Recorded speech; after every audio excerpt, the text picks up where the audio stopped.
The morning sun cast long shadows across the cobblestones of the palace courtyard as Kate Middleton stood at the tall windows of her private study, watching the gardeners tend to the rose bushes below.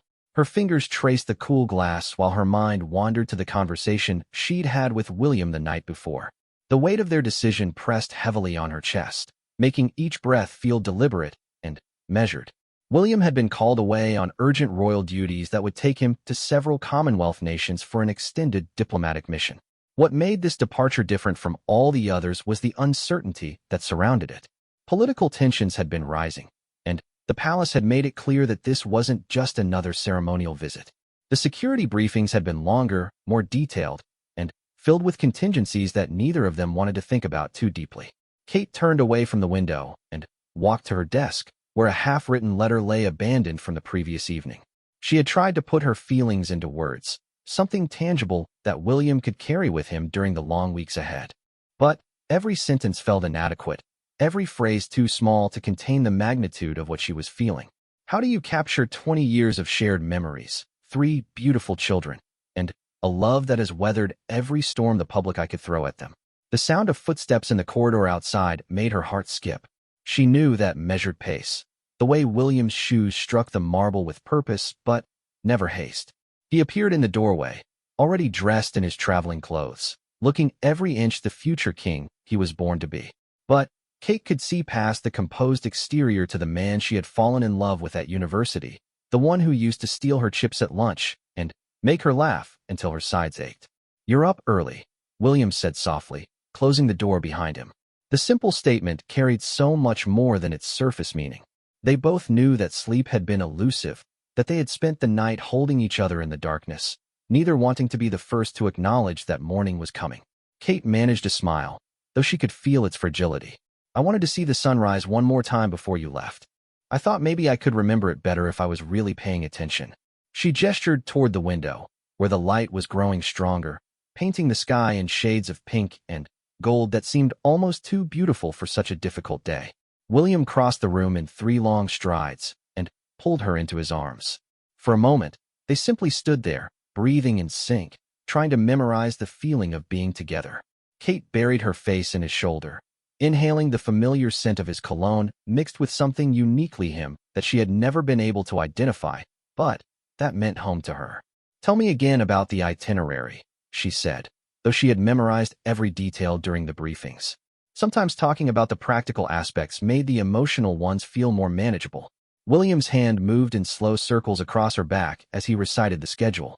3 weeks in Australia, then 2 in New Zealand, followed by a week in Canada.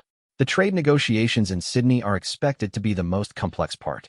There's also the environmental summit in Wellington that's been years in the planning. Kate nodded against his shoulder. She knew all of this, but hearing his voice speak the words made it feel more real somehow. This wasn't just a separation. It was William stepping fully into his role as heir apparent, taking on responsibilities that would shape the future of the monarchy and the nations it served. "The children don't fully understand why this one is different," Kate said, pulling back to look into his eyes. "George keeps asking if you'll be back for his football match next month. Charlotte wants to know if you can bring her back a kangaroo." She laughed, but the sound was hollow. "And Louis?" William asked, his thumb brushing away a tear that Kate hadn't realized had escaped. "Louis just keeps saying, 'Daddy, go airplane,' and clapping his hands. Sometimes I think being too young to understand is a blessing." Kate's voice caught on the last word, and she had to take a deep breath to steady herself. They had decided together that William would say his goodbyes to the children the night before, during their normal bedtime routine. It seemed cruel to wake them early just to watch their father leave, to see Kate's tears, and understand that this departure was somehow different from all the others. Instead, they had created a normal evening, with stories and songs and promises that Daddy would call every day. "I recorded those bedtime stories for you," William said, reaching into his jacket pocket to pull out a small device. 2 weeks' worth. "I know it's not the same as being there, but maybe it will help with the routine." Kate took the recorder with trembling hands. It was such a small thing, but it represented hours of William's time, his voice carefully preserved for their children. She knew that when she played these recordings, she would hear not just the stories but the love behind them, the way he changed his voice for different characters, the little editorial comments he always added that made the children giggle. "What about you?" William asked, his voice barely above a whisper. What do I leave with you? Kate reached for the abandoned letter on her desk, then thought better of it. Instead, she took his face in her hands and looked directly into his eyes, those blue eyes that had seen her through every joy and sorrow of their adult lives. You leave me with everything we've built together, she said. Every sunrise we've watched, every challenge we've overcome, every moment of laughter. You leave me with the absolute certainty that no matter how many miles are between us, we're still connected by something that distance can't touch. The words hung in the air between them, heavy with meaning. William leaned down and kissed her forehead, a gesture so tender and familiar that it nearly undid her completely. This was the William that only she got to see, the one who worried about whether he was being a good enough father, who still got nervous before big speeches, who told her terrible jokes when she was having a bad day. I need to tell you something, William said, and the seriousness in his tone made Kate's stomach clench with worry. The security briefings have been more intense than usual. There are some political situations developing that could affect the timeline of the trip. I may not be able to come home exactly when we planned. Kate felt her carefully constructed composure begin to crack. They had been counting on the 6-week timeline, had built their plans around that specific date of reunion. The possibility that it might stretch longer felt like losing her anchor in a storm. How much longer? She asked, proud that her voice remained steady. Potentially another 2 weeks. Maybe more, depending on how the negotiations progress and whether the diplomatic situation in the Pacific region stabilizes. William's hands found hers, squeezing gently. I wanted you to hear it from me, not from the palace communications team. Kate nodded, processing this new information. 8 weeks minimum, possibly more. It would be the longest they had ever been apart since their brief breakup during university, a period they both still referred to as the dark months, and never discussed in detail. We've done difficult things before, she said, more to convince herself than him. We can do this too.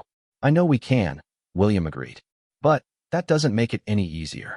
The sound of vehicles pulling into the courtyard below broke the spell of their private moment. Kate glanced toward the window and saw the convoy that would take William to the airport, the security detail that would accompany him around the world, the beginning of his journey away from her. It's time, William said unnecessarily. Kate straightened her shoulders and took a deep breath.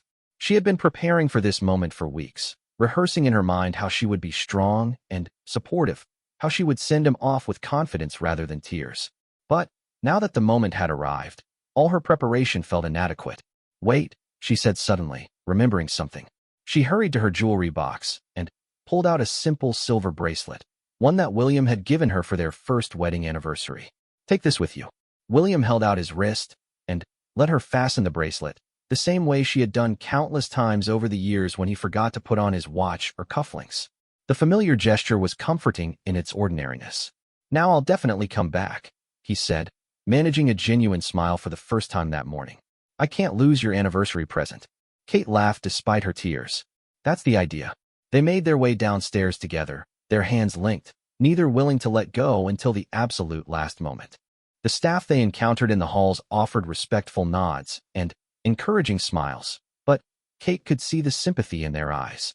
Everyone understood that this departure was different. At the main entrance, Kate's private secretary waited with the final briefing documents and William's travel items. The efficiency of the palace machinery was both impressive and heartbreaking. Within minutes, William would be swept away by schedules and protocols and the demands of duty. The car is ready, sir, the aide said diplomatically, giving them as much privacy as protocol would allow. William turned to Kate one final time. This was it, the moment they had both been dreading. No more delays, no more last-minute conversations. Just goodbye. I love you, he said, the simple words carrying the weight of everything they couldn't say in front of others. I love you too, Kate replied. Come home to me. They embraced one last time, and Kate allowed herself to memorize everything about this moment, the strength of his arms around her, the sound of his heartbeat against her ear, the way the morning light caught the gold in his hair. She wanted to be able to call up these sensations on the lonely nights ahead. When they separated, Kate could see her own pain reflected in William's eyes, but also his determination. He was leaving because duty called, because their role in the world demanded sacrifices that ordinary couples never had to make. Understanding the necessity didn't make it hurt less, but it gave the pain meaning. William picked up his travel bag and walked toward the waiting car. At the doorway, He turned back one more time, and their eyes met across the distance. No words were necessary. Everything they needed to say was contained in that look. Kate stood in the doorway and watched the convoy pull away, her hand pressed against her chest where her heart was breaking. She remained there until the cars disappeared from view, until the sound of engines faded into the distance, until there was nothing left but the morning sun and the empty courtyard and the beginning of the longest separation of their married life. As she finally turned to go back inside, Kate caught her reflection in the glass doors. She looked exactly like what she was, a woman saying goodbye to the man she loved, uncertain when she would see him again. But beneath the sadness, she could also see strength. They had weathered storms before, and they would weather this one too. The morning stretched ahead of her, full of responsibilities and obligations that would help pass the time until William's first phone call. But, for now, she allowed herself a few more minutes to feel the full weight of his absence, to acknowledge that missing someone was just another way of loving them. The sun climbed higher in the sky, and Kate Middleton, future queen, devoted mother, and woman in love, began the long wait for her husband to come home. The first week passed in a blur of carefully scheduled activities and forced normalcy. Kate threw herself into her royal duties with renewed intensity, as if staying busy enough could somehow make William's absence feel less permanent. She visited children's hospitals, attended charity luncheons, and reviewed briefing papers for upcoming engagements. But, in the quiet moments between obligations, the emptiness of his absence hit her like a physical blow. The children had adapted better than she had expected, though each showed their own way of processing their father's departure. George had become more serious, taking his role as the man of the house with touching gravity. He helped Kate with small tasks around their private quarters and asked thoughtful questions about William's work that showed he was trying to understand why Daddy had to be away for so long. Charlotte had thrown herself into creative projects, drawing elaborate pictures of airplanes and foreign countries that she presented to Kate each evening. "This is Daddy in Australia," she would announce, showing a stick figure standing next to what might have been a kangaroo or possibly a very large dog. "He's thinking about us." The matter-of-fact way she said it broke Kate's heart and mended it at the same time. Louis, at 4 years old, had the most straightforward reaction. He simply missed his father and wasn't shy about expressing it. "Want Daddy" became his frequent refrain, usually accompanied by climbing into Kate's lap for comfort. She found herself cherishing these moments of uncomplicated need, when she could focus entirely on soothing her youngest child instead of managing her own complicated emotions. The nightly phone calls had become the anchor point of each day. William called every evening at 6 o'clock London time, which meant varying hours for him, depending on his location.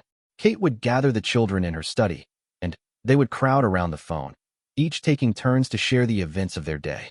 William's voice, slightly delayed by the international connection, felt both wonderfully familiar and heartbreakingly distant.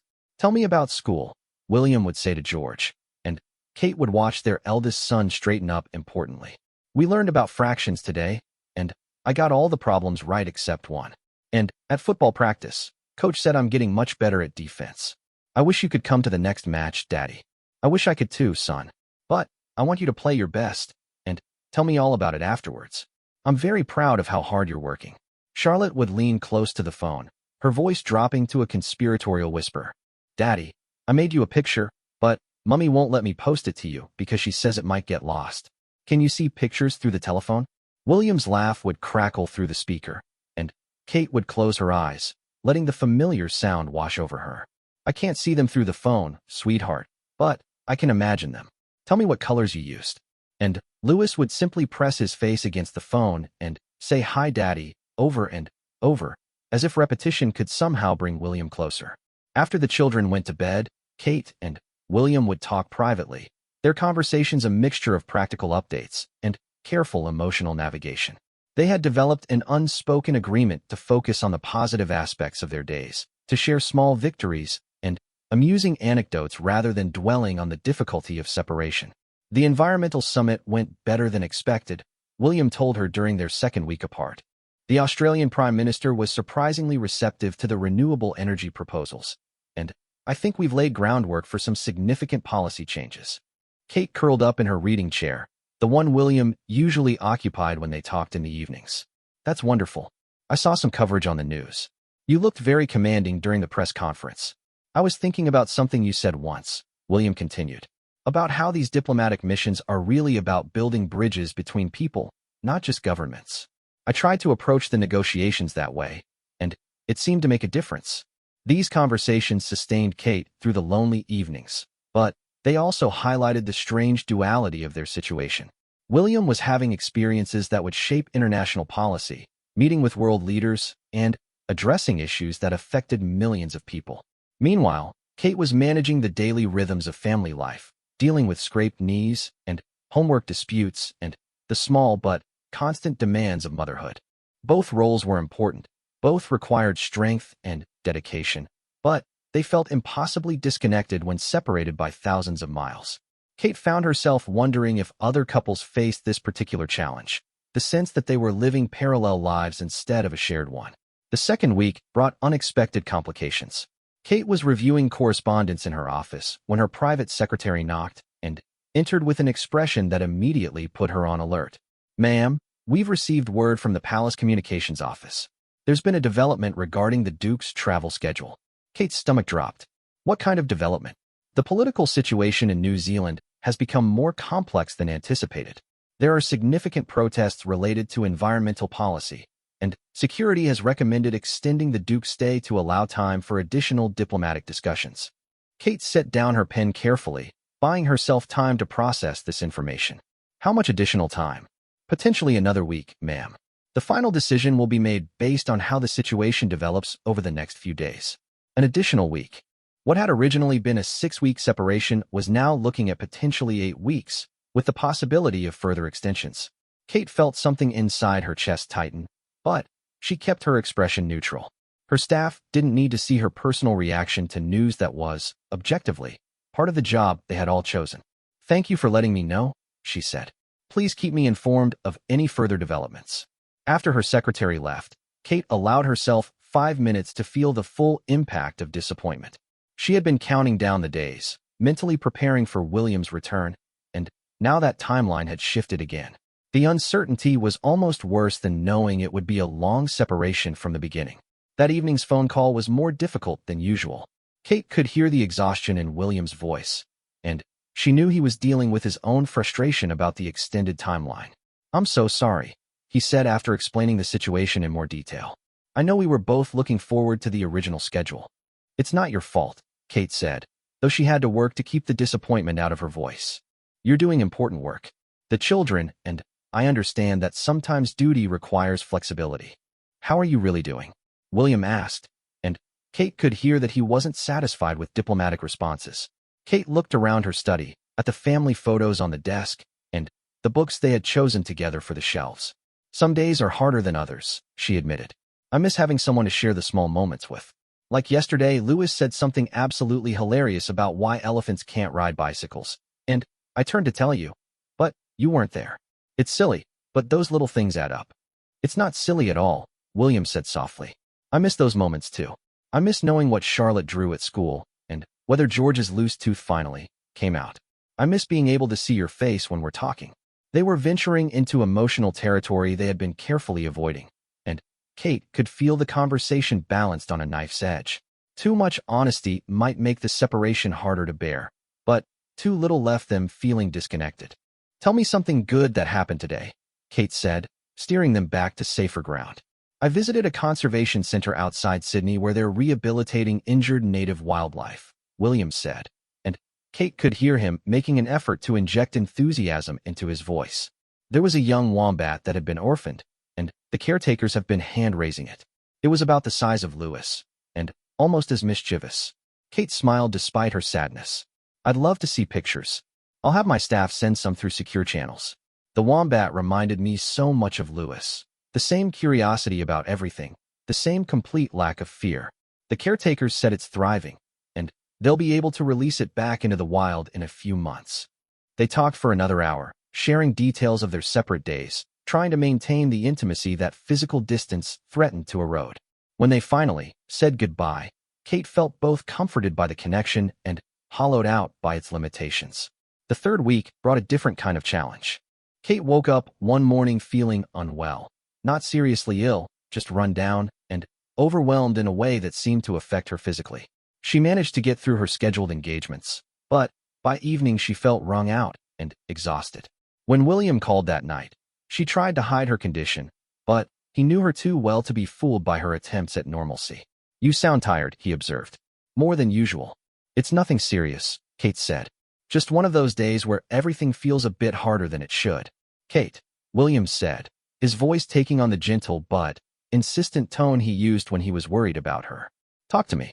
The kindness in his voice nearly undid her. Kate found herself telling him about the accumulation of small frustrations. Charlotte had had a meltdown about wearing her school uniform. George was struggling with a difficult math unit, and Louis had been testing boundaries in ways that required constant vigilance.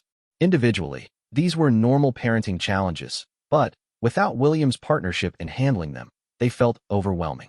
"I feel like I'm not doing any of it well enough," Kate admitted. "The children need more attention than I can give them while maintaining my royal duties. But my royal duties are important too. And I miss you so much that sometimes it physically hurts. But I can't let the children see that because they need me to be strong." William was quiet for a long moment. "You know what I think?" he finally said. "I think you're being too hard on yourself. You're managing everything beautifully, even if it doesn't feel that way from the inside.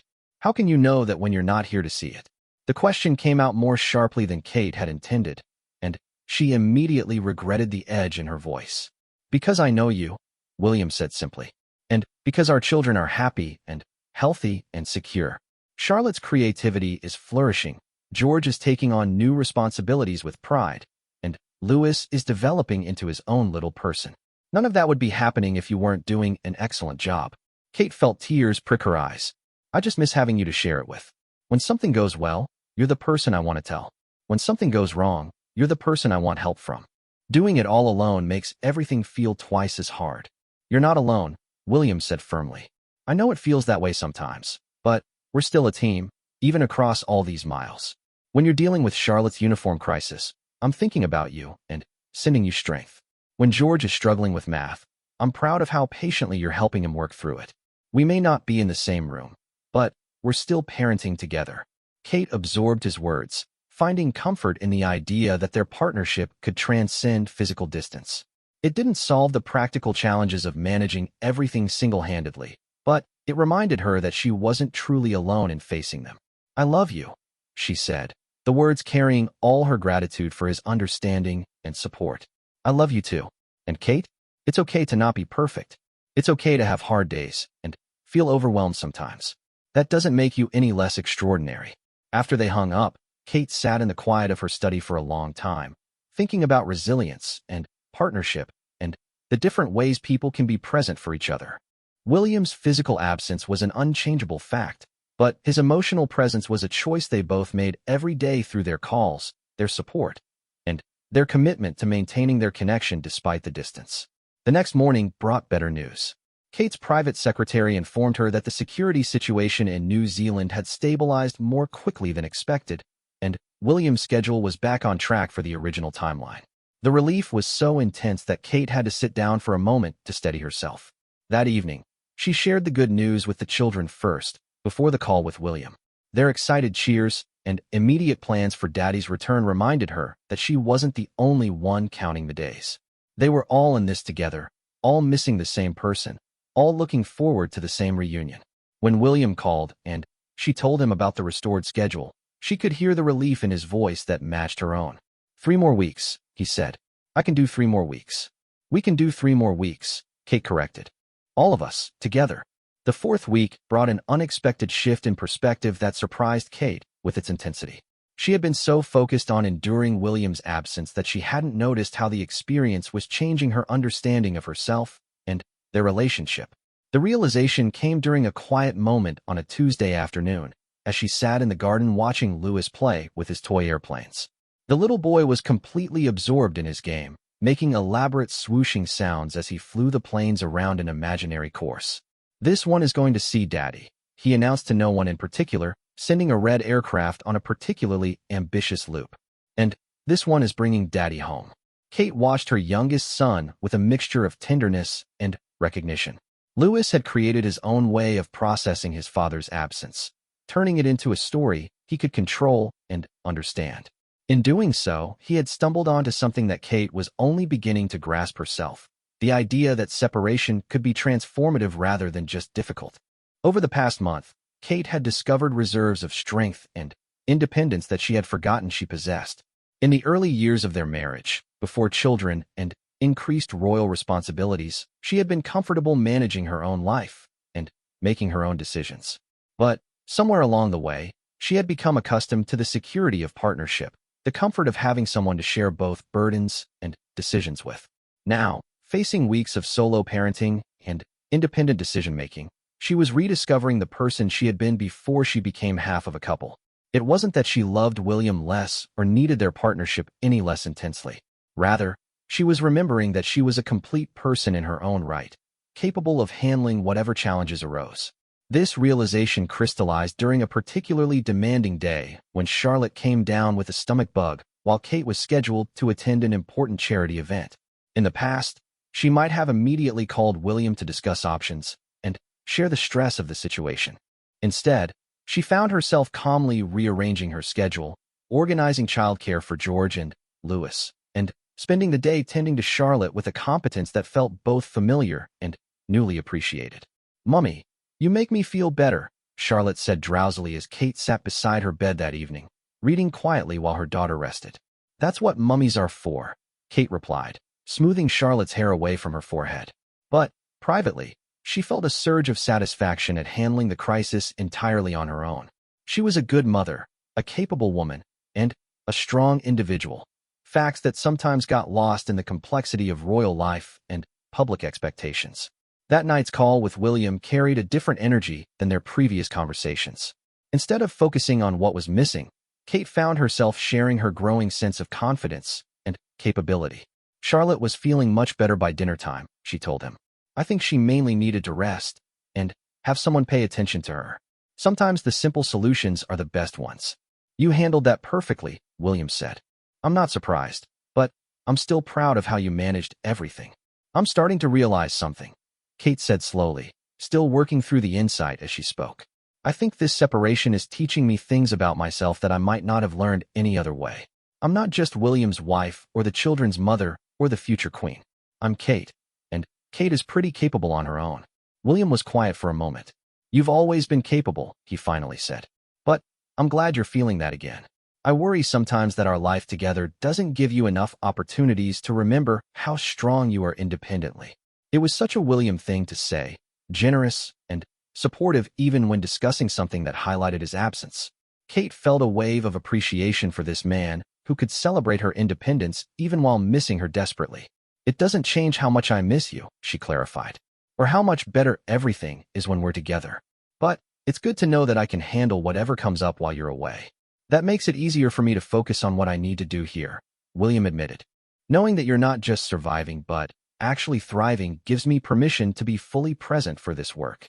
Their conversation that night stretched later than usual, covering topics they rarely had time to explore during their normal busy life together. They talked about their individual goals and dreams, the ways they had each grown and changed over their years together, and their hopes for how their partnership might continue evolving.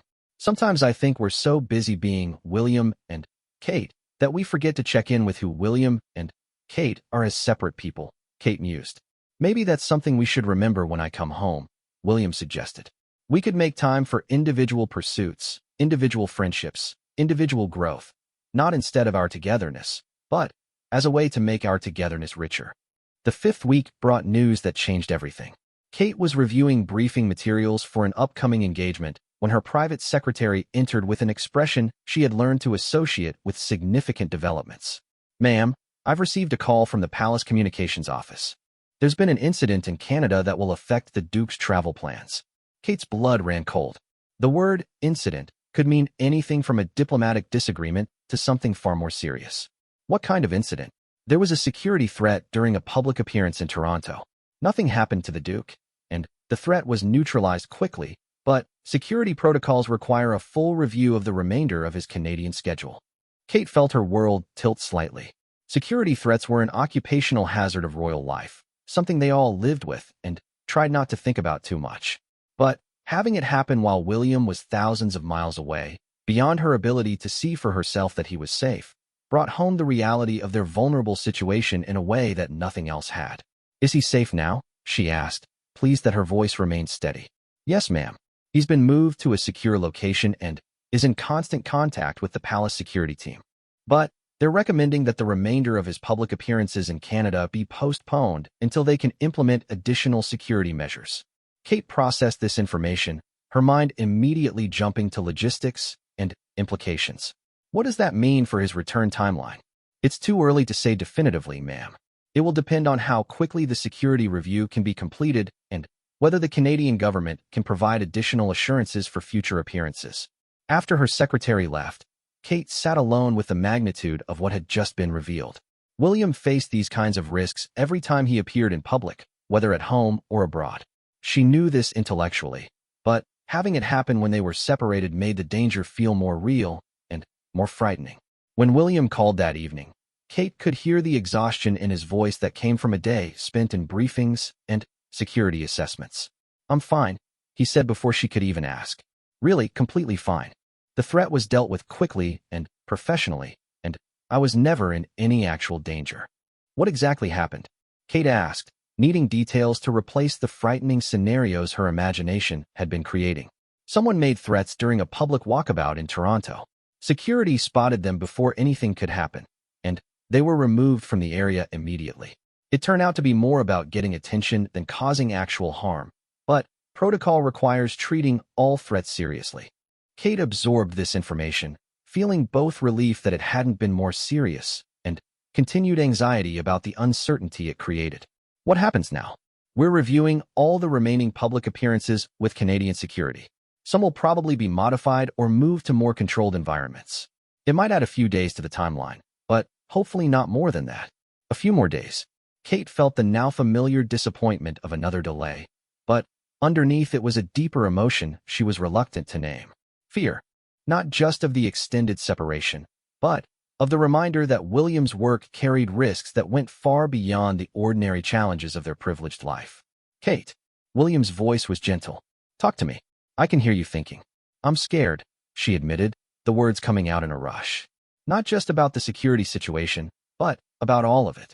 About how easily our plans can change, about how far away you are when things go wrong, about the risks you take that I can't even see. I thought I was getting stronger and more independent, but this makes me realize how much I need to know that you're safe." William was quiet for a long moment. "I'm scared too sometimes," he said finally. "Not of the security risks so much as of being away from you and the children when something happens. When I heard about the threat today, my first thought wasn't about my own safety. It was about how this would affect you, how worried you would be, how unfair it is that you have to deal with this kind of uncertainty." They sat with this shared vulnerability for a moment, the phone line carrying their breathing and the weight of unspoken fears. This was the price of their public life, the cost of duty and service that they both understood but rarely discussed so directly. "We're going to be okay," William said eventually. "Both of us, all of us. This is just a reminder that what we do matters enough that some people want to disrupt it. But we're good at handling difficult situations, and we're good at protecting what's important to us." "I know," Kate said, "but it's harder when you're not here to face it together." "I'll be home soon," William promised. "A few more days, maybe a week at the most. And then we'll have time to process all of this together." After they hung up, Kate found herself walking through the private quarters of their home, looking at the evidence of their shared life. Photos from their wedding, artwork the children had made, books they had chosen together for quiet evenings. The security threat had reminded her that none of this was guaranteed, that their happiness existed within a larger context of public service and its attendant risks. But it had also reminded her of something else, the strength of what they had built together. Their partnership had weathered public scrutiny, personal challenges, and now extended separation. A security threat thousands of miles away wasn't going to break something that had proven itself so resilient. The next few days passed in a strange suspension of normalcy.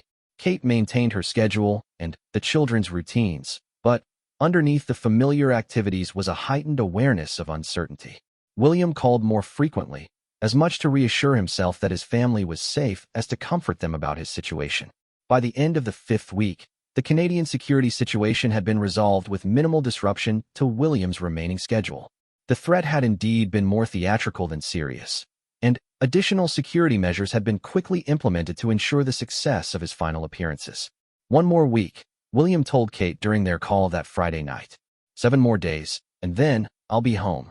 Kate felt something loosen in her chest that she hadn't realized had been tight. 1 more week. After 5 weeks of separation, 1 more seemed entirely manageable. More than manageable, it felt like the home stretch of a difficult race. The children are already planning your welcome home party, she told him. Charlotte has been working on decorations. George wants to make a welcome home daddy sign. And Louis keeps practicing saying surprise, even though it's not actually going to be a surprise. William's laugh was the first completely carefree sound she had heard from him in days. I can't wait to see what they've created. And Kate, I can't wait to see you. 1 more week, she repeated, savoring the certainty of it. 1 more week, he agreed. As Kate prepared for bed that night, she reflected on the journey of the past month. She had discovered new strengths, faced unexpected fears, and gained a deeper appreciation for both her independence and her partnership with William. The separation had been difficult, but it had also been transformative in ways she was still processing. 1 more week, and then they would begin the process of weaving their individual experiences back together into the shared life they had chosen. Kate found herself looking forward not just to William's return, but to discovering how they had each grown during their time apart, and how that growth might enrich their relationship going forward. The house settled into quiet around her, but for the first time in weeks, the silence felt peaceful rather than empty. Soon, very soon, it would be filled with William's presence again. The final week began with an energy that Kate hadn't felt since William's departure. There was something almost magical about being able to count the days remaining in single digits, and she found herself moving through her daily routine with a lightness that had been missing for weeks. Even the children seemed to sense that their father's return was imminent, their excitement building with each passing day. Monday arrived with Charlotte presenting Kate with her latest artistic creation, an elaborate welcome home banner made from construction paper, glitter, and what appeared to be half the art supplies in the house. The banner stretched nearly 6 feet across when fully extended, covered in hearts, rainbows, and stick figures that presumably represented the family reunited. I made it extra sparkly, Charlotte announced proudly, because Daddy likes shiny things. Kate doubted that William particularly cared about sparkly decorations, but she was touched by her daughter's assumption that her father would appreciate whatever made her happy. It's beautiful, sweetheart. Daddy is going to love it. George had taken a more practical approach to preparations, creating a detailed schedule for William's first day home. First, we'll have breakfast together, he explained to Kate, showing her his carefully written list. Then, I want to show him my new football skills. Then, we can play the board game we started before he left. Then, the list continued for several more items, each representing something George had been saving to share with his father. Kate realized that each of her children had been collecting experiences and achievements over the past weeks, storing them up like treasures to present upon William's return. Even Louis, too young to understand the concept of countdown, seemed to sense the shift in household energy. He had been carrying around a toy airplane constantly, occasionally flying it to Kate with announcements like, "Daddy plane coming," followed by enthusiastic airplane sound effects. Tuesday brought the first concrete details about William's return journey. His flight would arrive at Heathrow on Saturday afternoon, and, depending on traffic and any last-minute schedule changes, he should be home by early evening. The specificity of having actual times and logistics made everything feel suddenly, wonderfully real. Kate found herself paying attention to small details she wanted to remember about this last week of separation. The way the morning light fell across the breakfast table where William's chair sat empty. The sound of her footsteps alone in the hallway outside their bedroom. The particular quiet of the house after the children went to bed, and she was left with just her own company. These observations weren't melancholy exactly, but rather a recognition that this period of her life was coming to an end. She had grown during these weeks apart, discovered things about herself that might have remained hidden in the comfortable rhythms of partnership. She wanted to honor that growth even as she looked forward eagerly to its conclusion. Wednesday's phone call brought news that sent a wave of pure joy through the household. William's final diplomatic meetings had concluded more successfully than anyone had hoped, and he had been released from his obligations a day early. Instead of returning Saturday, he would be home Friday evening. "Can I tell the children?" Kate asked, already knowing she couldn't keep this secret even if she wanted to. "Of course," William laughed. "I can't wait to see their reactions." Kate gathered the children in the sitting room for what she called a family meeting, trying to maintain a serious expression while her heart raced with excitement. "I have some important news about Daddy's trip," she began solemnly. "Is he okay?" George asked immediately, his face creasing with concern.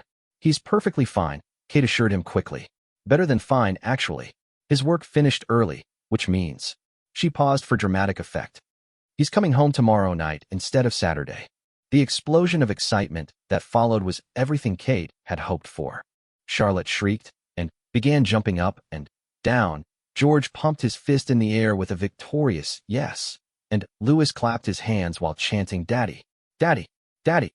The house immediately transformed into a hive of preparation activity. Charlotte decided her banner needed additional decorations and disappeared to gather more art supplies. George announced that he needed to practice his football skills one more time to make sure they were perfect for his father's return. Louis simply continued his airplane game with increased enthusiasm, as if his dedicated flying could somehow bring William home faster. Thursday passed in a blur of anticipation and final preparations. Kate found herself cleaning things that were already clean, arranging flowers that were already perfectly arranged, and checking details that had already been checked multiple times. She recognized these behaviors as nervous energy, the need to do something productive with the excitement that was building inside her. In the afternoon, she received a call from William that made everything feel startlingly immediate. "I'm at the airport in Toronto," he said, and Kate could hear boarding announcements in the background. "In about 12 hours, I'll be home." 12 hours. Kate looked around her study, trying to imagine William sitting in his usual chair the next evening, trying to picture their life resuming its normal patterns. After 6 weeks of adaptation to his absence, his return felt almost surreal. "How are you feeling?" she asked, realizing that they hadn't really discussed the emotional complexity of reunion, only the logistics. "Excited," William said without hesitation. "Nervous, maybe? It's strange. I'm coming home to my own life, but 6 weeks feels long enough that I'm not sure I remember exactly how all the pieces fit together." Kate understood exactly what he meant. Their family life had continued and evolved during his absence. The children had grown and changed. She had developed new routines and perspectives, and William had had experiences that she could only understand secondhand. The process of weaving everything back together might be more complex than simply picking up where they left off. "We'll figure it out," she said. "We're good at adjusting to new situations." "I love you," William said, and the simple phrase carried weight that it hadn't held at the beginning of their separation. It wasn't just an expression of emotion now, but a promise and a commitment and an anchor point for the reunion ahead. "I love you too," Kate replied. "Come home to us." That evening, Kate put the children to bed with the promise that when they woke up, it would be Daddy Day. The excitement made the bedtime routine take twice as long as usual, but eventually all three were settled with visions of tomorrow dancing in their heads. Kate spent the evening in quiet reflection, reading in William's chair and trying to process the mixture of emotions she was feeling. The anticipation was overwhelming. She felt like a teenager waiting for a first date, nervous and excited and unable to sit still. But underneath the excitement was something more complex, an awareness that both she and William were returning to their partnership as slightly different people than they had been 6 weeks ago. She had changed during his absence, becoming more independent and self-reliant, rediscovering aspects of herself that had been dormant. William had undoubtedly changed too, shaped by his experiences abroad and his weeks of solo reflection.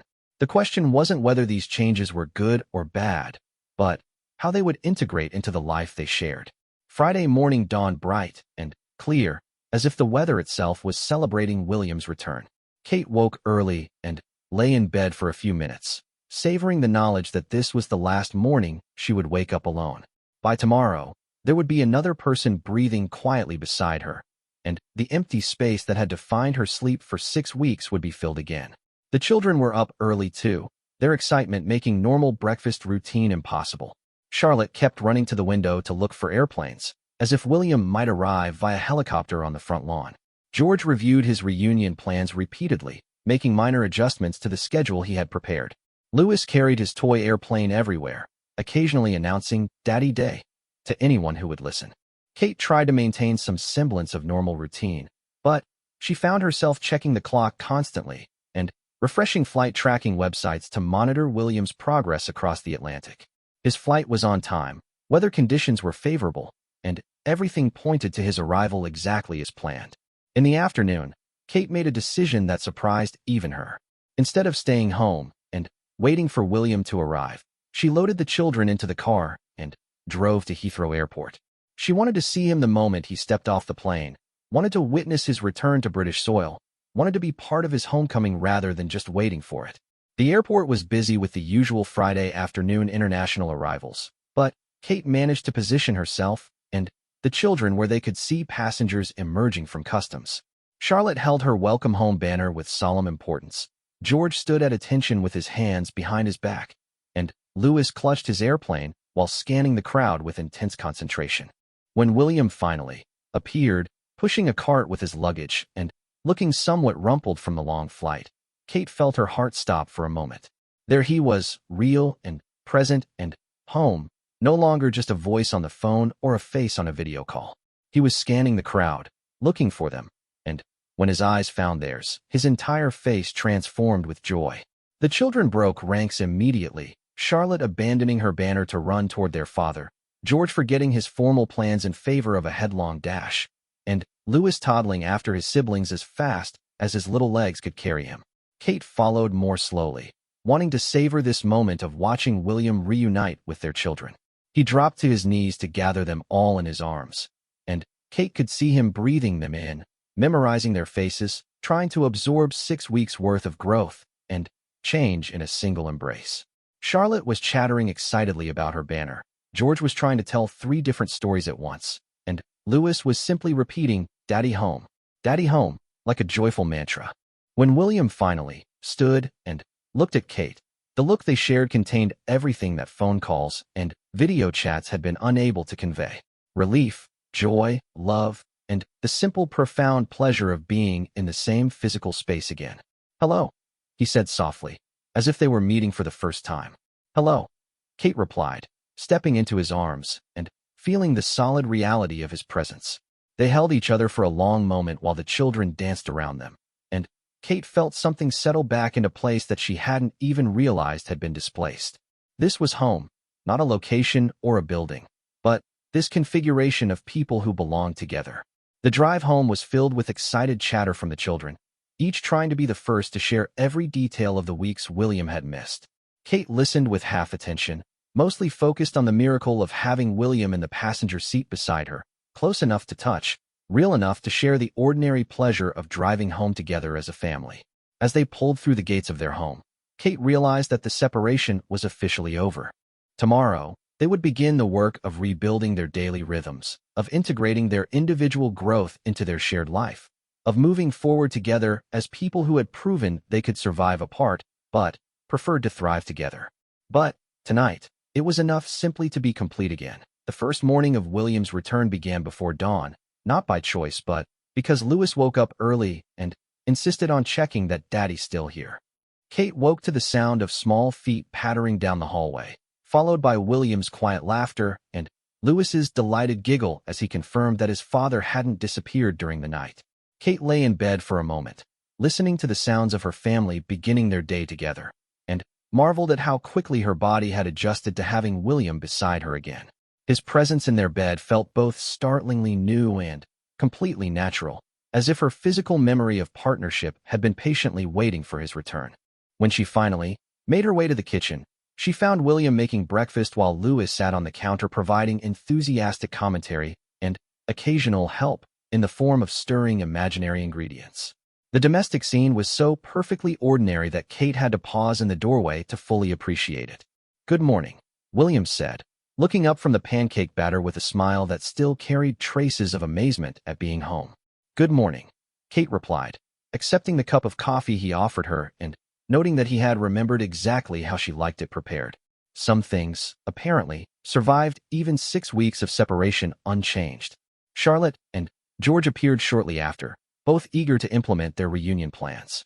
Charlotte insisted on showing William every piece of artwork she had created during his absence, spreading the collection across the breakfast table for his admiration. George waited patiently for his turn, then, launched into a detailed account of his football progress that included a request for William to watch him practice after breakfast.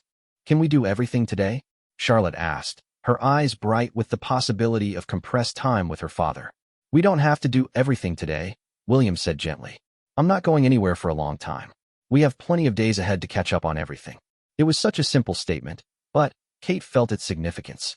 After 6 weeks of uncertainty and countdown calendars, the luxury of plenty of days ahead felt revolutionary. They could be spontaneous again, could make casual plans, could take their time with conversations and activities because they weren't constrained by phone call schedules or time zone calculations.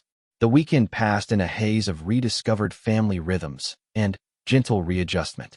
William threw himself into domestic life with an enthusiasm that bordered on desperate, as if he was trying to absorb 6 weeks' worth of fatherhood and partnership in a single weekend. Kate watched him play elaborate games with the children, help with household tasks that didn't really require helping, and engage in conversations about minutiae that would have seemed trivial before his trip. "You don't have to make up for lost time all at once," she told him Saturday evening, after he had read bedtime stories to all 3 children, supervised Charlotte's toothbrushing, helped George organize his school supplies for Monday, and rearranged Louis's toys according to some complex system only the 4-year-old understood. "I know," William said, settling beside her on the sofa with obvious relief. "But I missed so much. I want to be present for everything now." Kate understood the impulse, but she also recognized the impossibility of the standard he was setting for himself. "Being present doesn't mean being perfect," she said. "The children are just happy you're home. You don't need to be superhuman to make up for being away." William was quiet for a moment, considering her words. "I think I'm afraid that if I'm not completely engaged every minute, I'll somehow lose the connection we rebuilt while I was gone." It was such an honest admission that Kate felt her heart contract with sympathy. She had been so focused on her own adjustment to his return that she hadn't fully considered his perspective on the reunion. "Tell me about being away," she said. "Not the work parts, but the personal parts. What was it like for you?" William shifted to face her more directly, his expression thoughtful. "Lonely, obviously, but also strange in ways I hadn't expected. I had to remember how to be just William instead of part of William and Kate. I had to make decisions without consulting anyone, had to process experiences without sharing them immediately. In some ways, it was like being single again, but with the constant awareness of everything I was missing." Kate nodded, recognizing the experience he was describing. "I went through something similar. I had to remember how to be complete on my own, how to handle everything without backup or partnership. It was hard, but also educational." "Do you think we're different now?" William asked. "After 6 weeks of being apart, are we the same people coming back together?"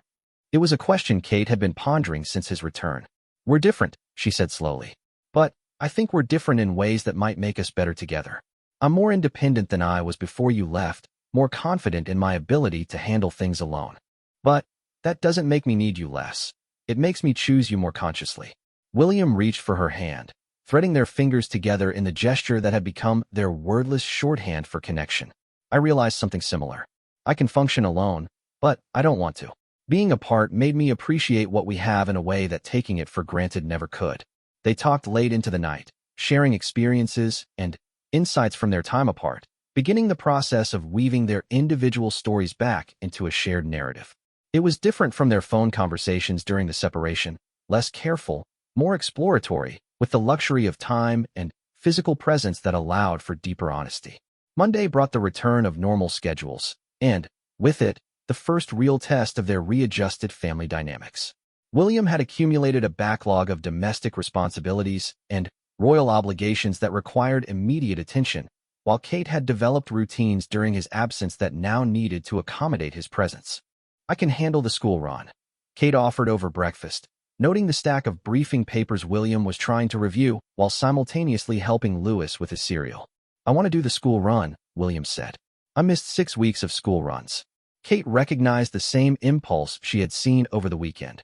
William's desire to immerse himself completely in family life to compensate for lost time. But she also saw the practical impossibility of maintaining that level of intensity while managing his other responsibilities. "What if we alternate?" she suggested. "You do this morning, I'll do pickup this afternoon, and we can figure out a sustainable schedule from there." It was a small negotiation, but it represented something larger, the need to rebuild their partnership based on who they had become during their time apart, rather than simply resuming the patterns that had existed before the separation. The adjustment process wasn't always smooth. Kate found herself occasionally forgetting to consult William about decisions she had been making independently for weeks. William sometimes seemed surprised by changes in the children's routines or household organization that had evolved during his absence. But they approached these small disconnects with patience and humor, recognizing them as natural consequences of their time apart rather than problems to be solved immediately. "We're like dancers learning a new choreography," Kate observed one evening, after they had spent several minutes in the kitchen moving around each other awkwardly while preparing dinner, both having forgotten the efficient system they used to share for meal preparation. "Dancers who used to know each other's moves perfectly," William agreed, laughing as he nearly collided with Kate while reaching for the same cabinet. "We'll get our rhythm back." And gradually they did. Their physical movements around shared spaces became more fluid. Their conversations began to flow with the old ease, peppered with the new insights each had gained during the separation. The children adapted to having their father's presence back in the daily routine, their initial excitement settling into comfortable assumption that Daddy was simply part of the furniture again. 2 weeks after William's return, Kate realized that she had stopped consciously appreciating his presence and had begun taking it for granted again. The thought initially alarmed her. After 6 weeks of missing him, how could she so quickly return to the casual assumption of his availability? But then, she recognized it as a sign of successful readjustment. Taking someone's presence for granted wasn't necessarily a failure of appreciation. It was also a sign of security, of trust that they would continue to be there. Her relationship with William had returned to its foundation of assumed partnership. But now that assumption was informed by the knowledge that they could survive its temporary absence. "Do you miss anything about being apart?" William asked her one evening, the question surprising them both with its unexpectedness. Kate considered the question seriously. "I miss the intensity of appreciating you," she said finally. "When you were away, every phone call was precious. Every shared moment was significant. Now that you're here all the time, individual moments feel less heightened." William nodded thoughtfully. "I miss the clarity," he said. "When I was away, my priorities felt very clear. Work during the day, family during our calls, sleep when I could manage it. Now that I'm home, everything blends together again, and sometimes I feel like I'm not giving my full attention to anything." It was an honest conversation about an aspect of reunion that neither of them had anticipated. The intensity and focus that separation had forced on them had been painful, but it had also brought a clarity to their appreciation of each other that was difficult to maintain in the comfortable chaos of daily life. "Maybe that's something we can keep," Kate suggested. "Not the separation, obviously, but the intentionality, the conscious appreciation." They began experimenting with small practices designed to maintain some of the mindfulness that separation had forced on them. 5 minutes each evening to share the best part of their day with each other, without distraction from children or devices. Weekly individual activities that gave them space to miss each other in small doses. Conscious gratitude for ordinary moments of connection. A month after William's return, Kate found herself reflecting on the entire experience during a quiet moment in her garden. The separation had been one of the most difficult periods of their marriage, but it had also been unexpectedly valuable. They had both grown as individuals, deepened their appreciation for their partnership, and gained confidence in their ability to weather whatever challenges their unique life might bring. The children had adapted completely to their father's return, their excitement having settled into the comfortable assumption that their family was whole again. But Kate noticed that they, too, seemed to carry some of the lessons of separation with them. They were more affectionate with William, more conscious of family time, more appreciative of ordinary moments of togetherness. "Was it worth it?" William asked her one evening, as they sat together reading, the children asleep upstairs, the house settled into peaceful domesticity. Kate considered the question. The separation had been painful, lonely, and challenging, but it had also strengthened her sense of self, deepened her appreciation for their partnership, and proven their resilience as both individuals and a couple. "I wouldn't want to do it again," she said finally. "But I'm glad we survived it so well. I'm glad we learned what we learned." William reached for her hand, the gesture automatic and comfortable. "I love you," he said, the words carrying the weight of everything they had been through together. "I love you too," Kate replied. "Welcome home." Outside, the evening was settling into night, and their house was full of the quiet sounds of a family at peace. The separation was behind them, integrated into their shared story as another chapter of challenge survived and growth achieved.